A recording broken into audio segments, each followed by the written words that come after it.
ঘোষণাৰ পাছতে হিমন্ত কেবিনেটৰ 11টাকৈ বৃহৎ সিদ্ধান্ত ৰাজ্যবাসী কেইবাটাও ভাল খবৰ দিছে হিমন্ত কেবিনেটে সেপ্টেম্বৰত ৰাজ্যৰ 30,000 যুৱক যুৱতীয়ে লাভ কৰিব 1 লাখ টকা লগতে যিসকল মহিলাই অৰুণোদয় আঁচনি ধন লাভ কৰা নাই নতুন পদ্ধতিৰে এই মহিলাসকলে ধন লাভ কৰাৰ কথা ঘোষণা কৰিছে লগতে 15 লাখ নতুনকৈ ৰেচন কাৰ্ড প্ৰদান কৰিব হিমন্ত বিশ্ব শৰ্মা চৰকাৰে কি 11টা সিদ্ধান্ত গ্ৰহণ কৰিছে হিমন্ত বিশ্ব শৰ্মা চৰকাৰে লৈ আহিছো সবিশেষ তথ্য আৰু লোকসভা নিৰ্বাচনৰ ফলাফল ঘোষণাৰ পাছতে হিমন্ত কেবিনেটৰ 11টাকৈ গুৰুত্বপূৰ্ণ সিদ্ধান্ত ফলাফল ঘোষণাৰ পাছতে কেইবাটাও গুৰুত্বপূৰ্ণ সিদ্ধান্ত গ্ৰহণ কৰিছে ৰাজ্যিক কেবিনেটত লোৱা হল 11টাকৈ গুৰুত্বপূৰ্ণ সিদ্ধান্ত ৰাজ্যবাসীক ভাল খবৰ দিছে নিবনুৱাসকলক ভাল খবৰ দিছে মহিলাসকলক ভাল খবৰ দিছে আগষ্ট মাহত মাইক্ৰ ফাইনেন্সৰ এনঅচি প্ৰদান কৰিব মহিলাই আৰু সেপ্টেম্বৰত 30,000 যুৱকে লাভ কৰিব 1 লাখ টকাকৈ ঋণ প্ৰথম কিস্তি হিচাপে প্ৰতিজন নিবনুৱাৰ একাউণ্টত সোমাব 1 লাখ টকা আৰু খানাপাৰাত 30,000 যুৱকক মাতি আনি 1 লাখ টকাকৈ প্ৰদান কৰাৰ কথা ঘোষণা কৰিছে দ্বিতীয় পৰ্যায়ত 1 লাখ টকা লাভ কৰিব নিবনুৱাই আৰু 15 লাখ লোকে নতুনকৈ লাভ কৰিব ৰেচন কাৰ্ড মুখ্যমন্ত্ৰী আত্মনিৰ্ভৰ আঁচনিৰ জৰিয়তে যিসকল যুৱক যুৱতী আবেদন কৰিছিল তেওঁলোকৰ বাবে ডাঙৰ খবৰ ৰেচন কাৰ্ডৰ জৰিয়তে প্ৰতি গৰাকী হিতাধিকাৰী লাভ কৰিব 5টাকৈ সুবিধা আৰু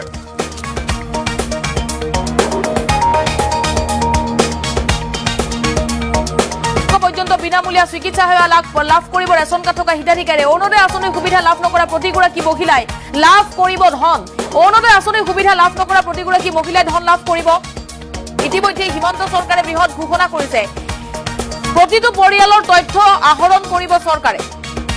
আৰু হিমন্ত কেবিনেটৰ 11টাকৈ বৃহৎ সিদ্ধান্ত পঞ্চায়ত নিৰ্বাচনক লৈ অধিসূচনা জাৰি বৃহৎ সিদ্ধান্ত গ্ৰহণ কৰিছে হিমন্ত কেবিনেটে ফলাফলৰ পাছতে হিমন্ত কেবিনেটৰ এই গুৰুত্বপূৰ্ণ সিদ্ধান্ত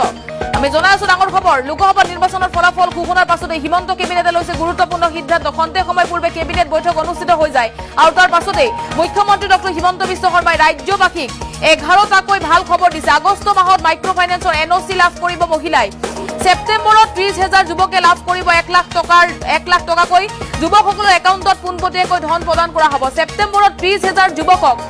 খানাপাৰালৈ মাতি আনি 1 লাখ টকাকৈ দিয়াৰ কথা আজি ঘোষণা কৰিছে যিসকল লোকে বা যিসকল যুৱতীয়ে বা নিবনুৱাই মুখ্যমন্ত্ৰী আত্মনিৰ্ভৰ অসম আঁচনিত আবেদন কৰিছিল তেওঁলোকক প্ৰথম পৰ্যায়ত 1 লাখ টকাকৈ দিয়াৰ কথা ঘোষণা কৰিছে প্ৰথমে 30,000 যুৱক যুৱতী 1 লাখ টকাকৈ লাভ কৰিব প্ৰথম কিস্তি হিচাপে আৰু পৰৱৰ্তী সময়ত পুনৰ 1 লাখ টকাকৈ বেংক একাউণ্টত সোমাব বুলি ঘোষণা কৰিছে হিমন্ত বিশ্ব শৰ্মাই আৰু অসমত যিসকল মহিলাই অৰুণোদয় আঁচনিৰ সুবিধা লাভ কৰা নাছিল সেই মহিলাসকললৈ ভাল খবৰ নতুন পদ্ধতিৰে লাভ কৰিব অৰুণোদয় আঁচনিৰ ধন ৰেচন কাৰ্ড থাকিলে অৰুণোদয় আঁচনিৰ ধন লাভ কৰিব যাৰ বাবে 15 লাখকৈ নতুনকৈ ৰেচন কাৰ্ড লাভ কৰিব ৰাজ্যৰ দৰিদ্ৰ পৰিয়ালসমূহে যিসকল দৰিদ্ৰ পৰিয়ালে এতিয়ালৈকে ৰেচন কাৰ্ড লাভ কৰা নাই বা ৰেচন কাৰ্ডৰ পৰা তেওঁলোকে বঞ্চিত হৈ আছে তেওঁলোকৰ বাবে ডাঙৰ খবৰ হিমন্ত কেবিনেটে কেইবাটাও বৃহৎ সিদ্ধান্ত গ্ৰহণ কৰিছে সেপ্টেম্বৰত 30,000 নিবনুৱালৈ 1 লাখ টকা প্ৰদানৰ কথা ঘোষণা কৰিছে অৰুণোদয় আঁচনিৰ যিসকল মহিলা এতিয়ালৈকে ধন লাভ কৰা নাছিল সেই মহিলাসকলৰ বাবে ডাঙৰ খবৰ কিয়নো ৰাজ্যত এনে বহু মহিলা আছে যিসকল মহিলাই বৰ্তমানো অৰুণোদয় আঁচনিৰ ধন লাভ কৰা নাই প্ৰতি মাহৰ 10 তাৰিখে 1250 টকাকৈ যিহেতু হিমন্ত চৰকাৰে অৰুণোদয় আঁচনিৰ ধন প্ৰদান কৰি আহিছে তৎসত্ত্বেও একাংশ মহিলা বঞ্চিত হৈ আছে প্ৰতি মাহে 33,000 টকা যিসকলৰ আয় সেই পৰিয়ালসমূহক অৰুণোদয় আঁচনিৰ ধন দিয়াৰ কথা যিহেতু ঘোষণা কৰিছিল মুখ্যমন্ত্ৰী ডক্টৰ হিমন্ত বিশ্ব শৰ্মাই আৰু বৰ্তমানো এনে বহু মহিলা আছে বা চতুৰ্থ বৰ্গৰ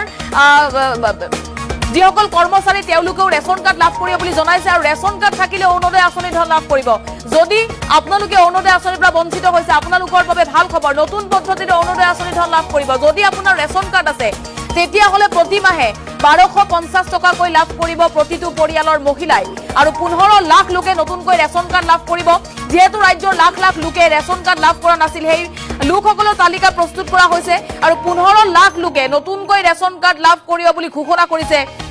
মুখ্যমন্ত্ৰী গৰাকীয়ে ৰেচন কাৰ্ড থকা প্ৰতিটো পৰিয়ালে 5টাকৈ সুবিধা লাভ কৰিব তেওঁলোকে স্বাস্থ্য বীমা লাভ কৰিব প্ৰতি বছৰে 5 লাখ টকাৰ স্বাস্থ্য বীমা তেওঁলোকে লাভ কৰিব বিনামূলীয়া চাউল বিনামূলীয়া চিকিৎসাৰ লগতে কেবাখনো আঁচনিৰ সুবিধা লাভ কৰিব প্ৰধানমন্ত্ৰী দুখনকৈ আঁচনিৰ সুবিধা লাভ কৰিব ৰেচন কাৰ্ড থকা পৰিয়ালে আৰু 30 সেপ্টেম্বৰত 30,000 যুৱক যুৱতীয়ে 1 লাখ টকাকৈ লাভ কৰাৰ কথা ঘোষণা কৰিছে কি কৈছিল মুখ্যমন্ত্ৰী ডক্টৰ হিমন্ত বিশ্ব শৰ্মাই মন্তব্য শুনক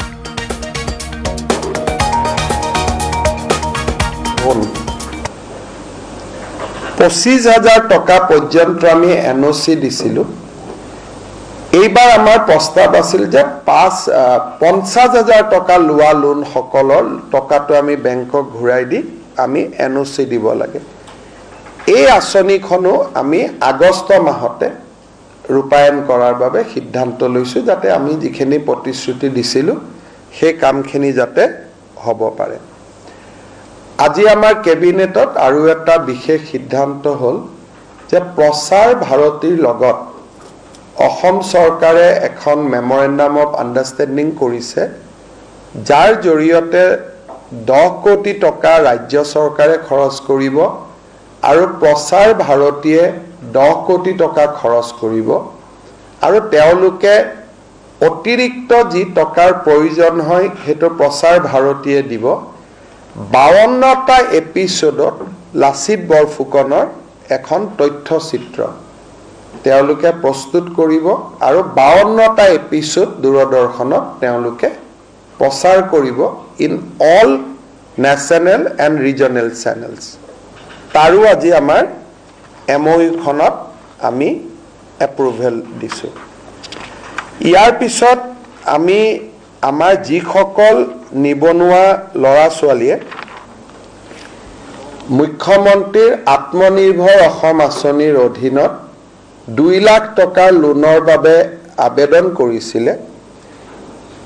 সেপ্টেম্বৰ মাহৰ ভিতৰত 30,000 জন যুৱকক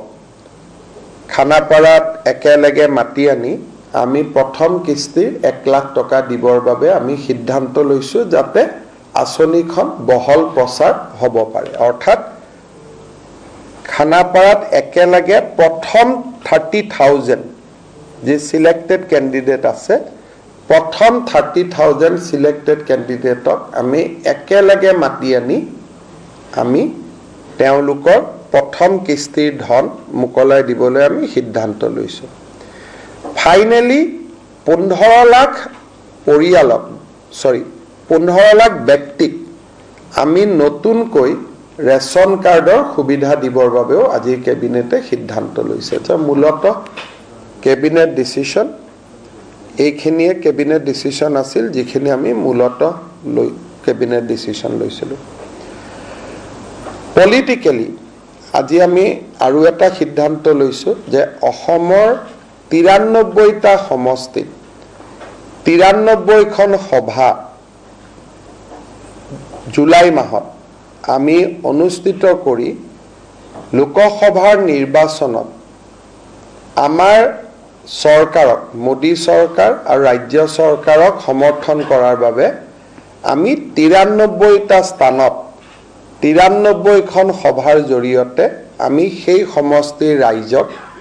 ধন্যবাদ দিয়াৰ বাবে আমি 93খন সভা অনুষ্ঠিত কৰাৰ বাবে আমি সিদ্ধান্ত লৈছো মাইক্ৰ ফাইনেন্সৰ লোন বিশ্ব শৰ্মাৰ মন্তব্য কেবিনেট বৈঠকৰ পাছতেই সংবাদ মাধ্যমৰ সন্মুখত ৰাজ্যবাসীক উদ্দেশ্যি কেইবাটাও ভাল খবৰ দিছে আৰু লোকসভা নিৰ্বাচনৰ ফলাফলৰ এদিনৰ পাছতেই ৰাজ্য চৰকাৰে ভাল খবৰ দিছে নিবনুৱা যুৱক যুৱতীসকলৰ বাবে ভাল খবৰ দিছে মহিলাৰ বাবে ভাল খবৰ দিছে যিসকল বঞ্চিত হিতাধিকাৰীসকলৰ বাবে ভাল খবৰ দিছে যিসকল মহিলা অৰুণোদয় আঁচনি ধন লাভ কৰা নাই বা প্ৰতি মাহৰ 10 তাৰিখে যদি আপুনি একাউণ্টত ধন লাভ কৰা নাই তেতিয়া হলে আপোনাৰ বাবে ভাল খবৰ কিয়নো হে মহিলাসকলক বাছি বাছি চৰকাৰে ধন প্ৰদান কৰিব বুলি জনাইছে বঞ্চিত মহিলা তালিকা প্ৰস্তুত কৰিব চৰকাৰে প্ৰতিটো পৰিয়ালৰ তথ্য চৰকাৰে আহৰণ কৰিব আৰু তাৰ পাছতে দৰিদ্ৰ পৰিয়ালক চৰকাৰে আঁচনিৰ সুবিধা এবাৰ দিয়াৰ আশ্বাস দিছে মুখ্যমন্ত্ৰী ডক্টৰ হিমন্ত বিশ্ব শৰ্মাই আৰু যিসকল পৰিয়ালৰ ৰেশন কাৰ্ড আছে ৰেশন কাৰ্ড থকা পৰিয়ালৰ মহিলাই অৰুণোদয় আঁচনি ধন লাভ কৰিব অৰ্থাৎ যদি আপুনি অৰুণোদয় আঁচনিৰ পৰা বঞ্চিত হৈছে এই নতুন পদ্ধতিৰ অৰুণোদয় আঁচনি ধন লাভ কৰিবলৈ আপুনি সক্ষম হ'ব আৰু মুখ্যমন্ত্ৰী ডক্টৰ হিমন্ত বিশ্ব শৰ্মাই কেবিনেট বৈঠকৰ পাছতেই ৰাজ্যবাসীক দিছে ভাল খবৰ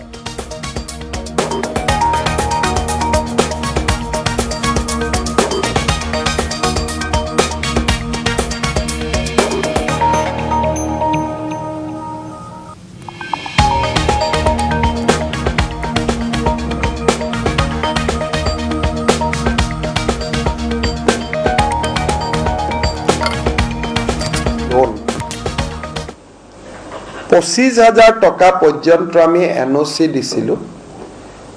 এইবাৰ আমাৰ প্ৰস্তাৱ আছিল যে 50,000 টকা লোৱা লোন সকলৰ টকাটো আমি বেংকক ঘূৰাই দি আমি NOC দিব লাগে। এই আঁচনিখনো আমি আগষ্ট মাহতে ৰূপায়ণ কৰাৰ বাবে সিদ্ধান্ত লৈছোঁ, যাতে আমি যিখিনি প্ৰতিশ্ৰুতি দিছিলোঁ সেই কামখিনি যাতে হ'ব পাৰে। আজি আমাৰ কেবিনেটত আৰু এটা বিশেষ সিদ্ধান্ত হ'ল যে প্ৰচাৰ ভাৰতীৰ লগত অসম চৰকাৰে এখন মেমৰেণ্ডাম অফ আণ্ডাৰষ্টেণ্ডিং কৰিছে, যাৰ জৰিয়তে 10 কোটি টকা ৰাজ্য চৰকাৰে খৰচ কৰিব আৰু প্ৰচাৰ ভাৰতীয়ে 10 কোটি টকা খৰচ কৰিব আৰু তেওঁলোকে অতিৰিক্ত যি টকাৰ প্ৰয়োজন হয় সেইটো প্ৰচাৰ ভাৰতীয়ে দিব। 52টা এপিছডত লাচিত বৰফুকনৰ এখন তথ্যচিত্ৰ তেওঁলোকে প্ৰস্তুত কৰিব আৰু 52টা এপিছড দূৰদৰ্শনত তেওঁলোকে প্ৰচাৰ কৰিব in all national and regional channels. তাৰো আজি আমাৰ MOU-খনত আমি এপ্ৰুভেল দিছোঁ। ইয়াৰ পিছত আমি আমাৰ যিসকল নিবনুৱা ল'ৰা ছোৱালীয়ে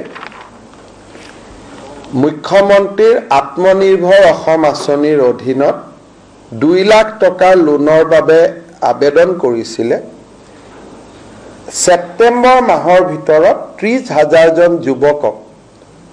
খানাপাৰাত একেলগে মাতি আনি আমি প্ৰথম কিস্তিৰ 1 লাখ টকা দিবৰ বাবে আমি সিদ্ধান্ত লৈছোঁ, যাতে আঁচনিখন বহল প্ৰচাৰ হ'ব পাৰে। অৰ্থাৎ খানাপাৰাত একেলগে প্ৰথম 30,000 যি চিলেক্টেড কেণ্ডিডেট আছে, প্ৰথম 30,000 চিলেক্টেড কেণ্ডিডেটক আমি একেলগে মাতি আনি আমি তেওঁলোকৰ প্ৰথম কিস্তিৰ ধন মোকলাই দিবলৈ আমি সিদ্ধান্ত লৈছোঁ। ফাইনেলি 15 লাখ পৰিয়ালক 15 লাখ ব্যক্তিক আমি নতুনকৈ ৰেচন কাৰ্ডৰ সুবিধা দিবৰ বাবেও আজি কেবিনেটে সিদ্ধান্ত লৈছে। মূলতঃ কেবিনেট ডিচিশ্যন এইখিনিয়ে কেবিনেট ডিচিশ্যন আছিল, যিখিনি আমি মূলতঃ কেবিনেট ডিচিশ্যন লৈছিলোঁ। পলিটিকেলি আজি আমি আৰু এটা সিদ্ধান্ত লৈছোঁ যে অসমৰ 93টা সমষ্টিত 93খন সভা জুলাই মাহত আমি অনুষ্ঠিত কৰি লোকসভাৰ নিৰ্বাচনত আমাৰ চৰকাৰক, মোদী চৰকাৰ আৰু ৰাজ্য চৰকাৰক সমৰ্থন কৰাৰ বাবে আমি 93টা স্থানত 93খন সভাৰ জৰিয়তে আমি সেই